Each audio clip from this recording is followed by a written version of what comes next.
So the next speaker is Christian Klingenberg from Würzburg, and he will speak about a multi-species kinetic model of plasma. Yes, thank you. Thank you for also inviting me here.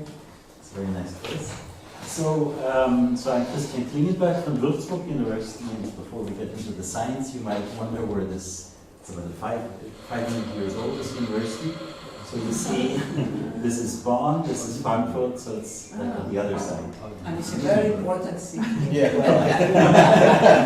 Because I live there. Well, because it's a very big place. And so using the from yesterday, if you look out the window, this is what you see. Ah, okay. It's much more picturesque than Los Alamos. not wrong, you always. It's really nice. I invite you to come, please come. Okay, so this is joint work with Marlies Pirner, who's at Vienna University, then with Sandra Barnicke. So actually, towards the end of this lecture, the last part of this lecture, Sandra herself will take over. She's a PhD student in Würzburg. The colors are horrible. And so, of course, this is also joint work with Jeff Hack and Corey Hack. Just starting from scratch, you have, what can I look at? Okay, so you have the Boltzmann Equation, right, which describes advection of particles and the collision term. So this is a general framework to work with. And now, so if you want to now consider plasma, so where actually the Landau collision term would be more appropriate, we still simplify by using a BGK approximation, right? So this is the solution of this equation for large times, the Maxwellians. Here's the collision frequency from the early 50s. Actually, this guy's from Bangalore. And we heard reasons before. So one reason is that this, even though it's a simplified model, it's not quite appropriate in some sense. It still models important things like relaxation, equilibrium, physical entropy production, and diffusion connected with that. And of course, numerically is much, much easier to solve. So we decided to go for the BGK model in this context of plasma. And so you have different species of ions, different species of electrons. So what we do is we consider a multi-species kinetic model. And so you know, as you heard in the previous lecture, you could have modeled it macroscopically, right? Each species, say has a conservation of mass, and so on, plus Maxwell's equation. You could have used microscopically molecular dynamics, but so what we decided to do is to go into a physical regime, and you just heard examples of that where the kinetic model is appropriate. Okay, so this multi-species kinetic model will be, you'll hear more about that in the, excuse me. So in this lecture we were going to restrict I'll only show 2 species, but of course this works for more than 2 species. It's just the same, except it's more writing. So here's a sort of a 2-species model, and so the right-hand side shows the interaction of the first species with itself, and the interaction of the first with the second, and symmetrically down here, right? So you have 2 interaction terms right here. And so, as I said, what we're going to do is we're going to now take Maxwellians. So if you're in the context of more than one species, so in one species this is easy, right? This Maxwellian. But what is it now? Right? So I'm going to write it down. So what is it now? Meaning, so here, especially in these mixed terms, what is the mixed macroscopic temperature, velocity, and so on, right? So you have to sort of determine those in a way that the things you need, like conservation and so on, are work. So that was the first challenge. How do you do that? so Marlies Pirner in her talk will talk about this and much, much more. This is tomorrow after the lunch break. So of course you want this model I showed you to have the conservation properties, right, in positivity of temperature. So what you do is you relate, so let me go back. So remember these are the mixed Maxwellians, and so it has a mixed velocity and mixed temperature. And so now you relate those to the temperature of these Maxwellians, where the first particle interacts with itself. And that you can derive such a form, it's pretty natural. Marlies Pirner did it in her master thesis. And so this way you introduce one free parameter. It's a little bit more restricted, but this is the principle. You introduce one free parameter like that, and obtain that these mixed velocities are sort of a combination of the u1 and u2, right? But you move on, and then for the temperatures, you also get combinations like that, and so this introduces two more parameters, right? This alpha and gamma. So these are the names of our parameters, but you can call them whatever you want. And so if you write it like this, and maybe slightly more restrictive here, but whatever, in principle, if you write it like that, you can see now if you use those Maxwellians, I've now discovered what the Maxwellians look like, these mixed Maxwellians, and you can show the conservation properties, mass, momentum, and energy, and plus positivity of temperature. So that's good, because now we can write it like that. And so what we actually have is in this model, right, where you have these four Maxwellians, and now I've related these to these, and I have the conservation properties. We actually have a three-parameter family of models. So I thought that was good. That was nice. And three parameters. And then actually for this, you can now prove the H-theorem. So this works. And so that's this kinetic model that we suggested. It's in this paper. Actually, I'm going to show it to you again. It's in this paper. And actually, at the same time, the paper that we just heard came out. And actually, they came out both in June of 2017. And the emphasis in these two things is a little different. And so the way forward is that we decided to join forces. That's always scientifically the best thing to do. And so how do we do that?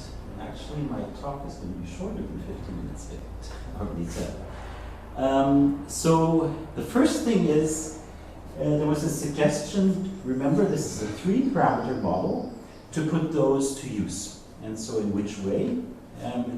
So what do we see here? Now we take the moments of this BGK model. So the first one is easy, right? It's the conservation of mass of the first species and the second species. So now it has these two letters, whatever.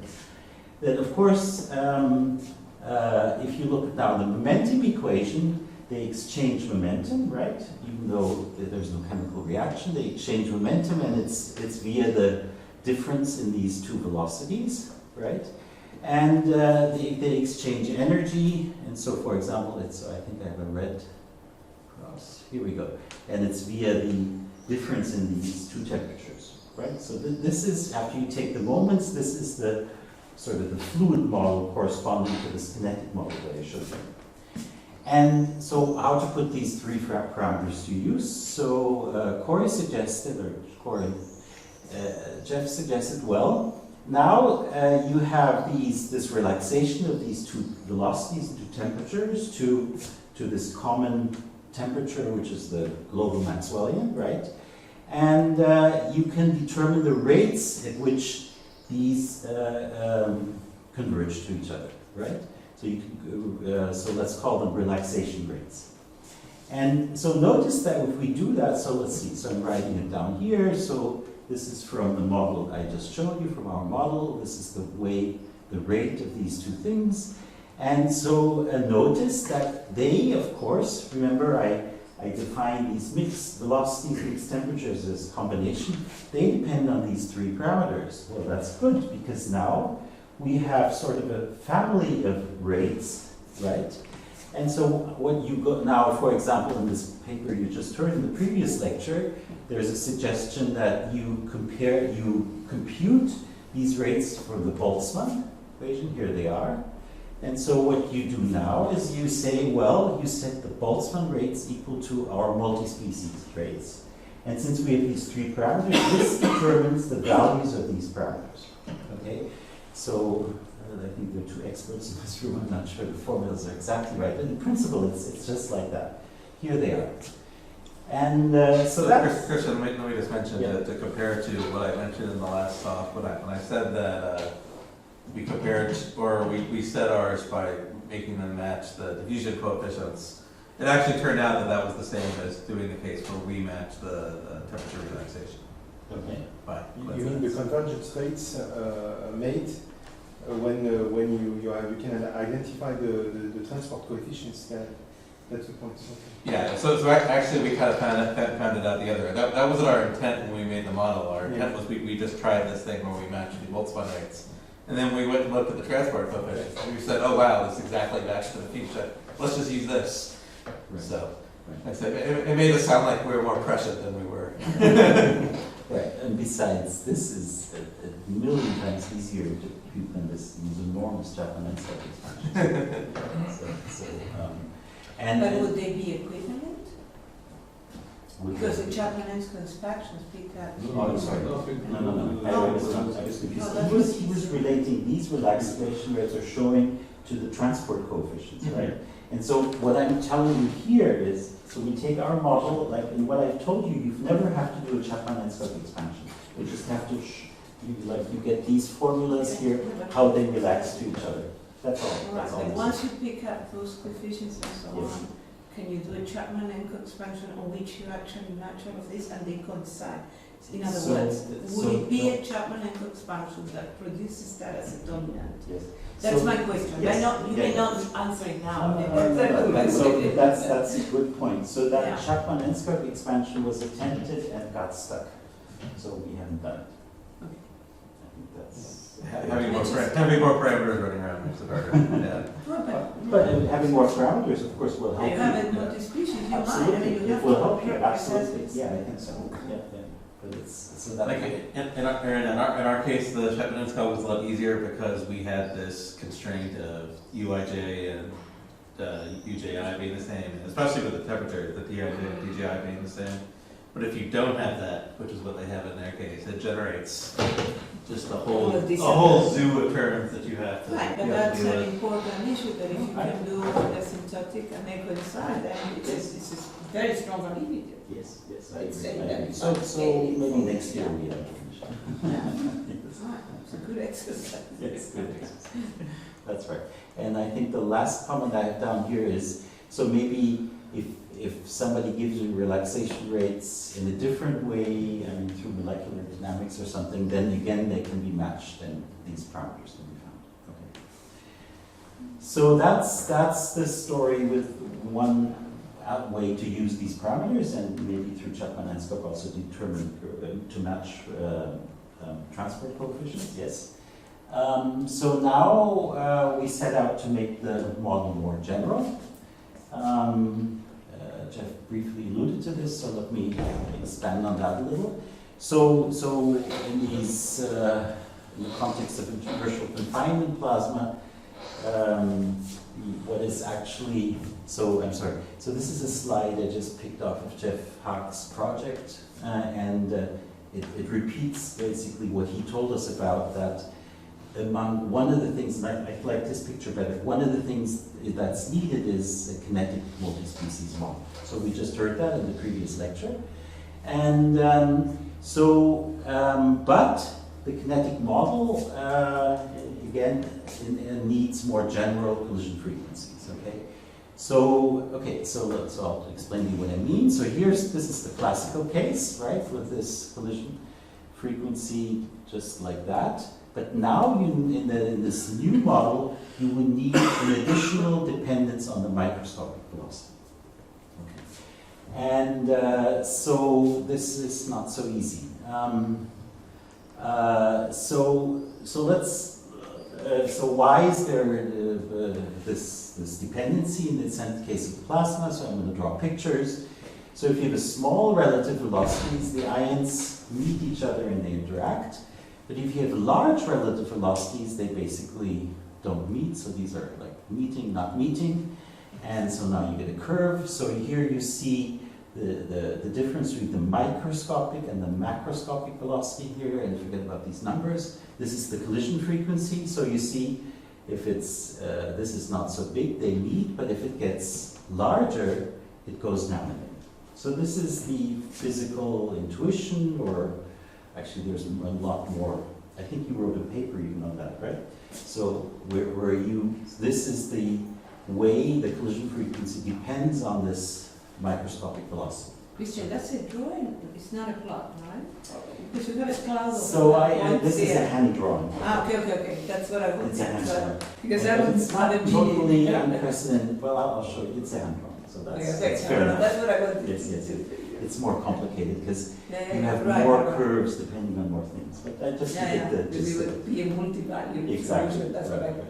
figured out. And so in principle, it looks something like this. The collision frequency. It's in that of that kind. And so actually, Lussens and Struchtrup, for the one species case, they have a paper where they looked at it, and they kind of stopped here. And so now it, for us, the realization was that it continues to look like that. So anyway, so there's that velocity-dependent collision rate in that sense. So now let's look at what that means for the model. Okay, so this you all know, right? If there's no velocity-dependent collision rate over here, you could just take this, when you average over the velocities or take moments, you could take this guy out, and you can choose m's with and so on. You know all this, right? And this way you obtain the Maxwellian. So this is the old story. But if you have it in there, this, and you average, right, over the velocities, you have to keep that collision frequency inside the integral. And so, so look, the sort of the Maxwellian is different now, right? It's called the funny Maxwellian.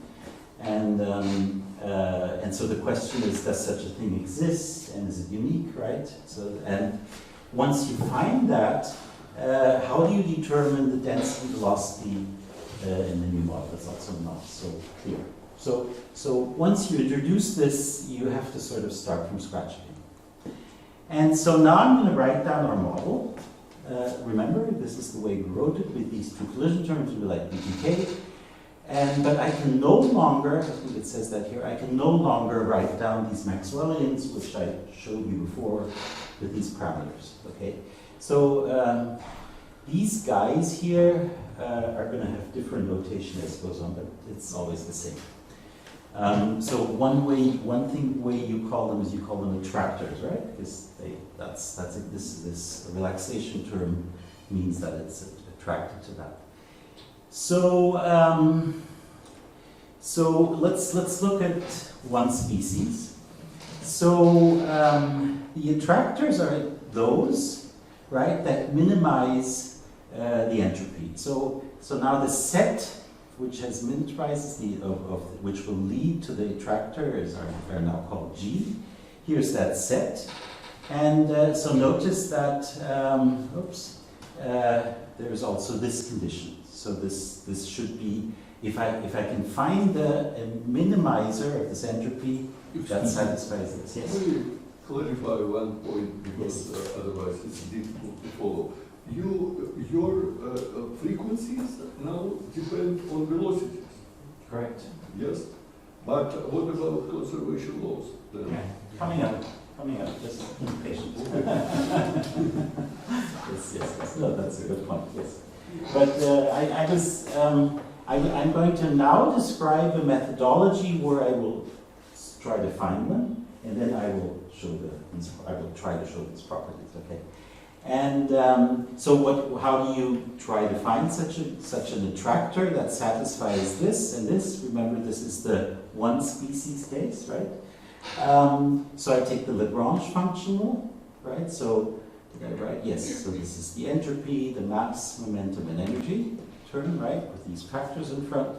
I set the derivative equal to 0 to find the minimum.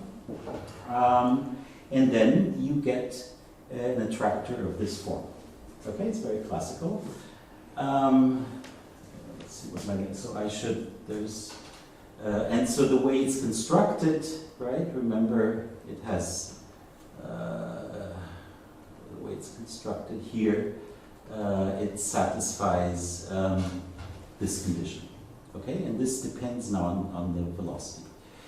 And so this was a formal calculation, so of course now you have to prove that actually this minimum is attained, right? I mean, when you try to find it, it doesn't go off to infinity or something like that. So we have a proof that shows that. Of course, in this proof you need some very weak assumptions, but they're easily satisfied. Okay, so we can prove that there exists such an attractor. And now I've answered your conservation worries. Good. Now, wait a minute, so what's happening? Okay, now we move on. So that you find it numerically, you find it just because I'm sorry. The proof? Yeah. The proof you are with one species. For one Yeah. species, yeah. So and the attractor, the G is what you would call the Maxwellian, whatever. Yes, finding Maxwellian. And in fact, I wrote them down for you. They're this exponential. You see, v to the 0, v and v squared. I say correction on a Maxwellian, okay. Yeah, that's right. So I like that word. Say it again. A correction on a Maxwellian. Correction on the Maxwellian. Cool. Okay. Right. And so when you said ask something about numerically. So oops. So the proof is not a numerical proof. It's a theorem. You have to say something about the structure of where is it this thing here, right? And such that like it has one minimum and it sits like at a place where you can find it. It doesn't give off. So that's, by the way, that's the technique of that proof has been around, right? I think of Jung, but I think people previously have done that. Okay, so here's that Maxwellian. So now we move on to the two species case. So remember, modified or corrected Maxwellians, right? So these are the corrected Maxwellians for the one species, right? 1, 1, 2, 2, which we've just determined. And now, what about these mixed guys over here, right? So how does it? So now the same idea is attempted. So you seek an attractor that minimizes the total entropy. Here it is, right? And so you minimize over this set. So this is conservation of mass for each species. And so now at this point there was a stumbling block which was overcome by now demanding the total conservation of momentum and energy. This is actually the point. Let me sort of say a few words about that point. So can you see this? So here I wrote this down, I'm sorry. Yes, so I wrote this down, and I'm assuming again, just this is a pedagogical attempt to explain this, that this is now constant, okay? So, and this is the Maxwellian, so then you can see, this shows you how momentum is exchanged and energy is exchanged, right? And similar for the other mixed guy, where this is constant. But the problem is now, if this depends on the microscopic velocity, yes, what is this, right? So there was a struggle, and so finally a decision was made, well, what about using conservation of total momentum and total energy? Okay, and sort of, somebody has an idea how to do that better, let us know. Okay, so, I'm sorry, I'm going the wrong way. And and I'm emphasizing here, so we're using the conservation of total momentum and energy. Right. Well, and now you have to minimize this guy. And so you do the same thing, the same steps I told you before, right? And so you actually then are able to find these attractors, and again, they are, what do you call them, modified Maxwellians, right? And so the fact that the only way we were able to achieve this and actually get the proof that there exists something was by, as I said, using conservation of total mass and energy, which means that this guy and this guy is the same vector, and this guy and this guy is the same number. So, okay. And these Lagrangian parameters? Yes, right. And are they characterized explicitly? Do you have formulas? So, just a second. So at this point, let's see. So I've given you an existence proof. I'm claiming there's an existence proof. Okay. Can we determine explicitly the numbers? No. Just know that this term exists such that we have the conservation. What is it? What you say? We just know that these lambdas exist such that we have the conservation. And so on, you have that lambda 4 is positive. Yes. We have those properties. We don't have the numbers. That's the point. So, and then next one proves an H-theorem. So you want to, this is, if you're able to show this, you have an H-theorem. So for the one species case here, this has been actually proven by Struchtrup. And so you need to now take sort of the stuff that's left and show that this is negative. And it's possible to prove an H-theorem. And you end up that you find the global Maxwellian where these two, the velocity, velocities and temperatures of these two species are the same. So conservation and H-theorem is proven for this. So now you want to determine these attractors. Wait a minute. So the way we did this actually leads now to a numerical method. So the next step is for our model, how do we do a numerical method? And so I thought this would be nice for Sandra to explain this to us.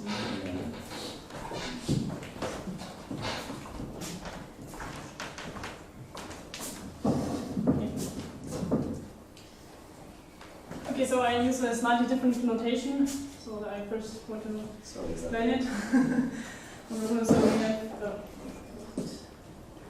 So now I call these corrected Maxwellians A for attractor, and I write them in this form, so I know the shape of these, some exponential function, lambdas.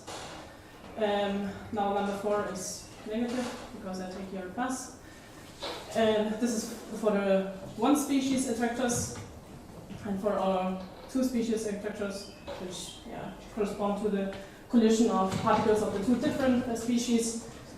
We have this form, and the important thing is that now lambda bar and lambda 4 are the same for A12 and A21.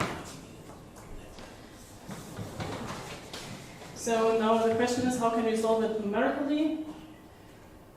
The idea, or the keyword, is operator splitting. So first idea was we want to split these relaxation parts and this transfer part.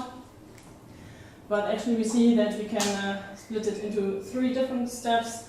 First we only consider, actually this is violet, only the one species relaxations. And then we have to take into account the conservation of mass, momentum and energy for the one species interactions. And actually so we have 2 equations and they are decoupled because these constraints are for each species. And then the next step is to go for the 2 species relaxation. So we have this orange part with this time derivation.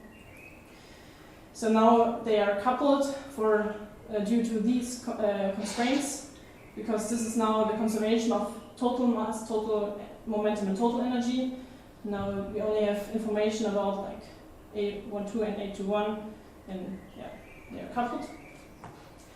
And the last step is just a transport step, and again for each species itself. So this is again decoupled.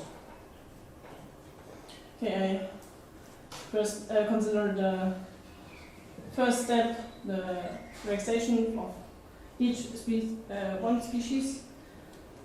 So we take this equation, do a simple time discretization. We have this. So for each species we have this equation and this constraint, like conservation of mass, momentum, and energy. And we can rewrite this equation to this one. And actually, I write here the collision frequency depending on the time step n+1. But now in this talk, I assume that this one is known. So there's a way to work on this, but just let me continue in this talk. We always assume that this collision frequency is known at the next time step. So what do you see here in this equation? We have an update for fn+1 if we know also this attractor at the next time step, because of course f at time step n is known, we assume the collision frequency to be known, so it's just left to know this attractor at the next time step. And this is what we want to derive now. I take this equation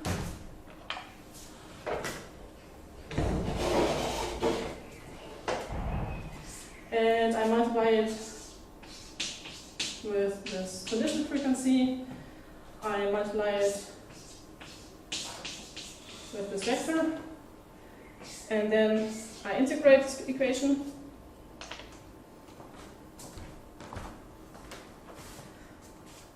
Then I come to this. So actually, this is this part.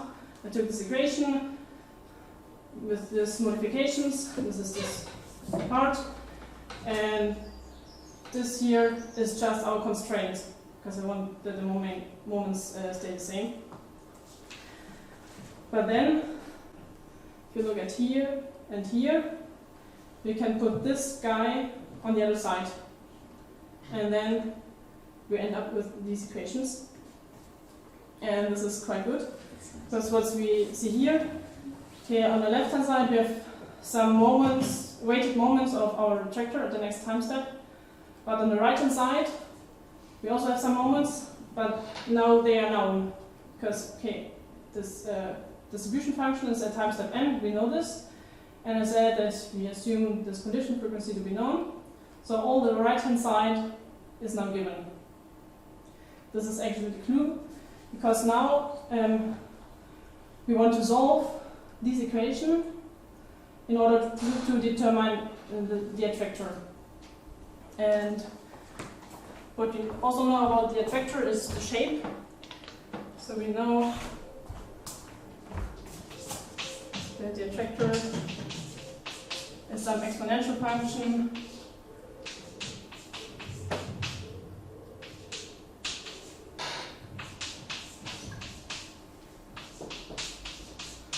of this shape. And so we can solve the set of equations via a minimization problem. Namely, we want now to minimize this potential function with alpha, beta, gamma given in this way. And why do we want to solve this minimization problem? One can show that this potential function phi has a unique minimum. And so at this minimum, of course, the gradient has to vanish. And if you calculate this gradient, we have to calculate the derivatives with respect to these lambda.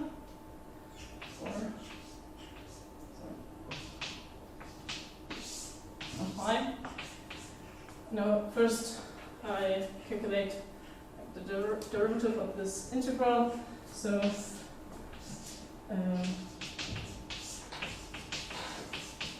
I have this vector. I now omit these k dependency.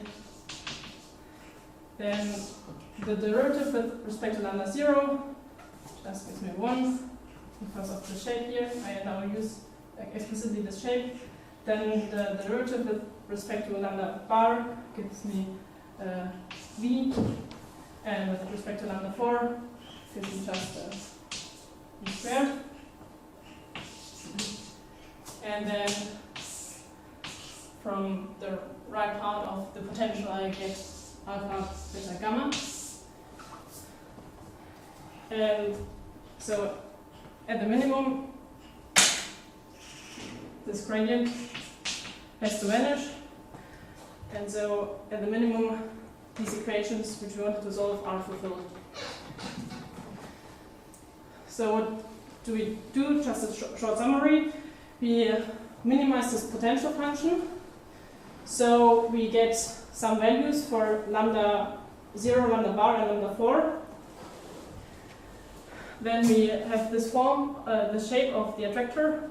So actually we determined our attractor at the next time step, and then we can use this explicit update formula for our distribution function.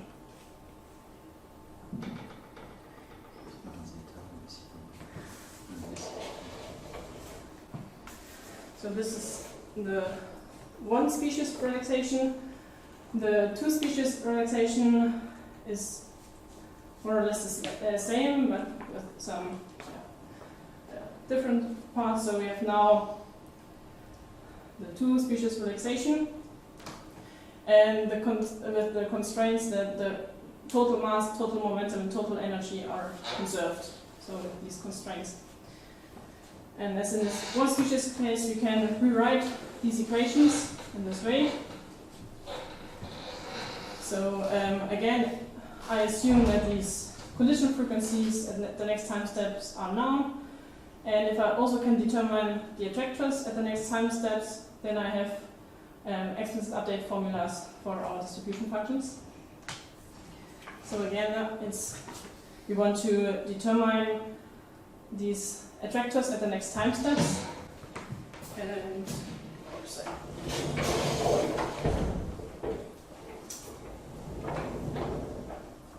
now our attractors are slightly different. I have to take the mass into account. I have lambda 0 depending on KL. And now the lambda bar and the lambda 4 are the same for both different attractors. Minus, right? No, I. Depends on. Okay. I Yeah. I take this in. Positive. It's Well, already- therefore, Okay, I fine. will. Of course, lambda 4 is negative. No, It's just different mutation. Yeah, that's fine. Okay, now it's the same as in the one species case. I take this first equation. Now I multiply it with the mass 1, with this collision frequency, and this vector. And then I integrate it. And the second equation I multiply with the second mass, the collision frequency to 1, also with this vector. And then I integrate it. And after these modifications, I add these two equations. And now I can use the conservation of total mass, total momentum, and total energy. And finally, I end up with such an equation. So again, on the left-hand side, I have some weighted moments of the attractors. And on the right-hand side, we have something known. So these are, we assume the collision frequencies to be known. The distribution functions at times of n are known, so this is again known. And instead, or we want to solve these equations again by minimizing a potential function, and this looks now like this. And it's the same reasons as before, one can show that this potential function has a unique minimum, and at this minimum the gradient has to vanish. And now this gradient has 4 different derivatives, namely with respect to lambda 0 to 1, lambda 0 to 1, 1, 2, and 2, 1, with respect to lambda bar, and with respect to lambda 4. And with our shape here, we can again calculate this.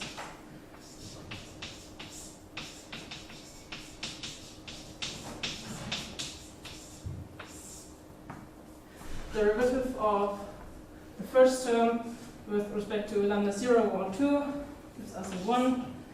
Then with respect to lambda 0 to 1 gives us a 0, because this shape here doesn't depend on lambda 0 to 1. And then we get a v and v squared. And then the second term is almost the same. Just that now the 0 and the 1 exchange.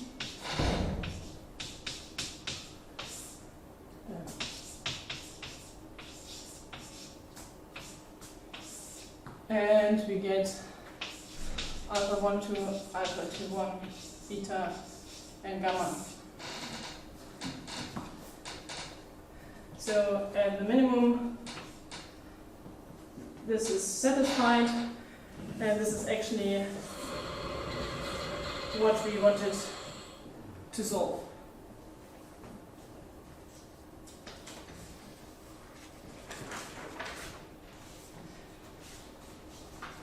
So it remains the last step, which is just a transport step, and here again the 2 transport steps for each distribution function is decoupled from the other one, and resolve this by a simple finite volume method.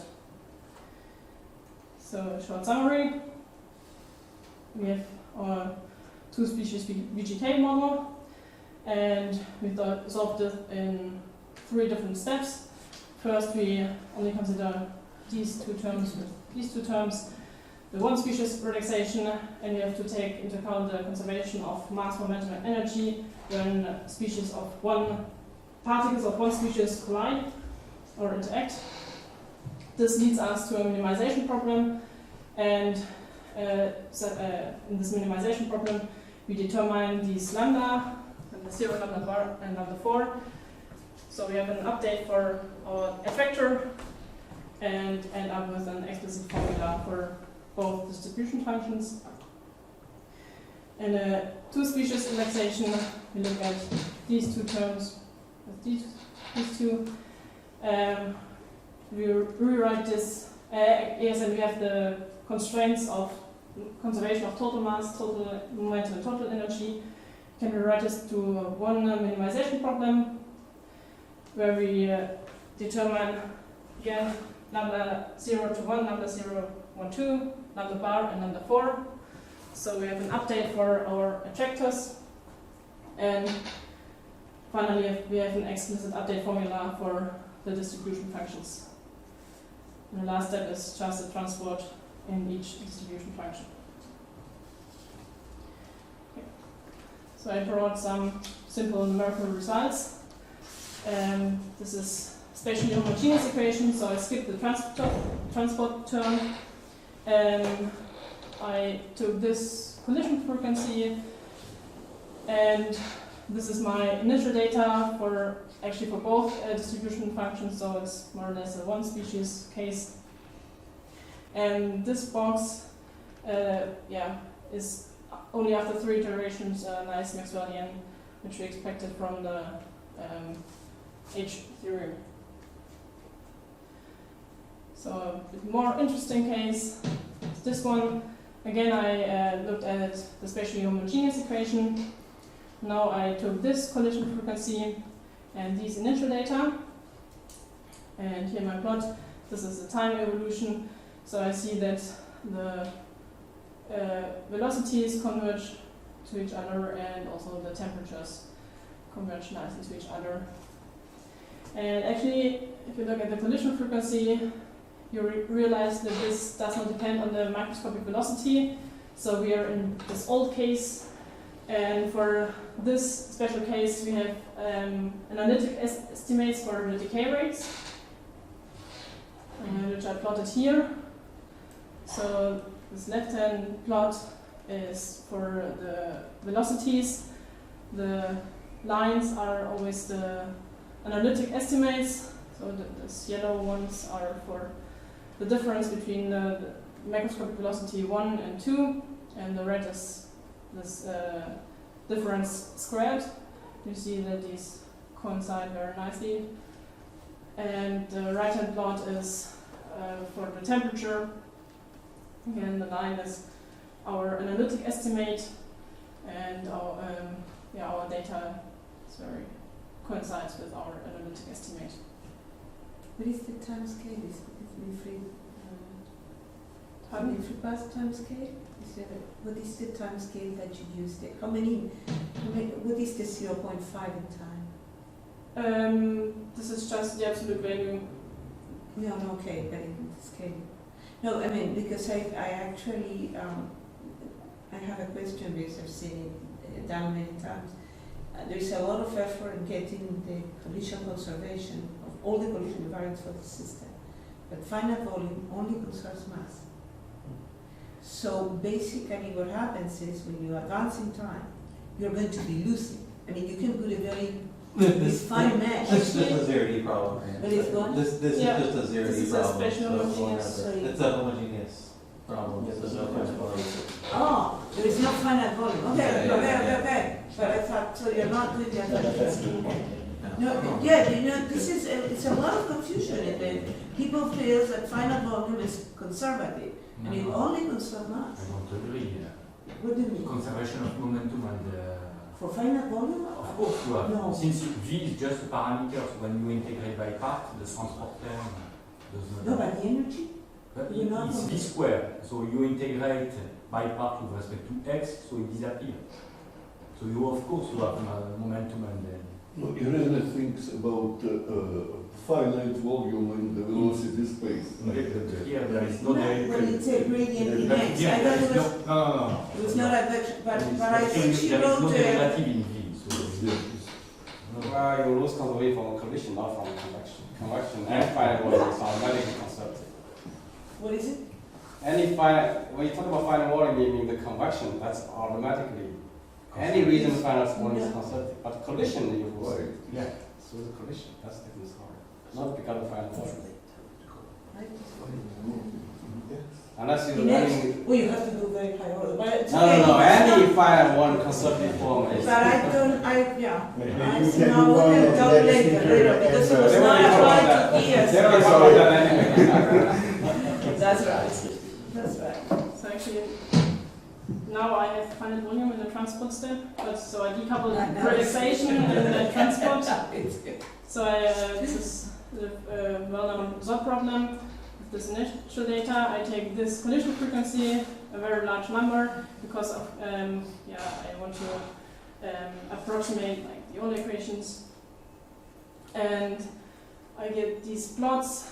This is this density, so I have a refraction wave, and actually here there should be two jumps in the density for shock and context continuity.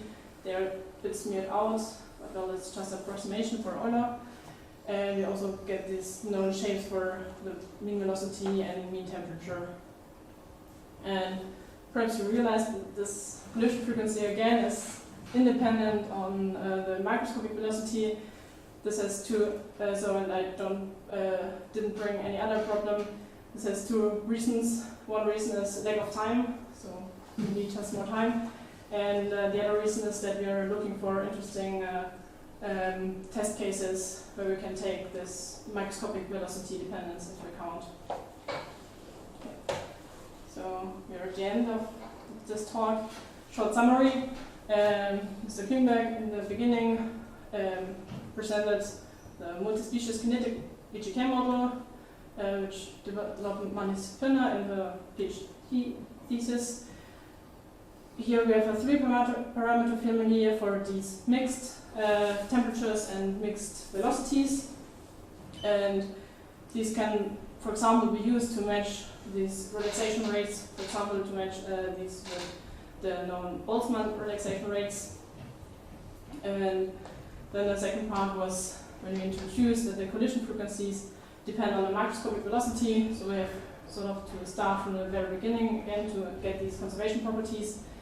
And so we have this modified Maxwellians or corrected Maxwellians or attractors depending on these lambda parameters. And then we could show again the conservation properties and H-theorem. And yeah, we were able to have a numerical scheme for this model where we split the relaxation terms and the transport term. That's what. Ah,